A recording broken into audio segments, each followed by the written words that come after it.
A safety tool for children being given away right now in Palmyra to help first responders safely treat and care for your children after a car accident.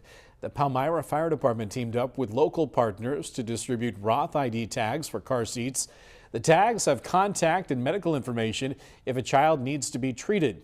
Fire Chief Gary Crane says the tags stick to the car seats and can become wristbands to improve quick identification and information when it's needed most. You know, you wouldn't know if you've got a young child that's maybe allergic to something. You know, you're at the hospital and the doctors are standing there going, what? You know, what do we do? How do we find out any information? Well, this is just, to expedite, try to speed all this process up, identifying who this child was just brought into the ER. Crane says the program began after a rollover crash north of town left children separated from their mother when members of the family were taken to different hospitals. The tags are free to the public.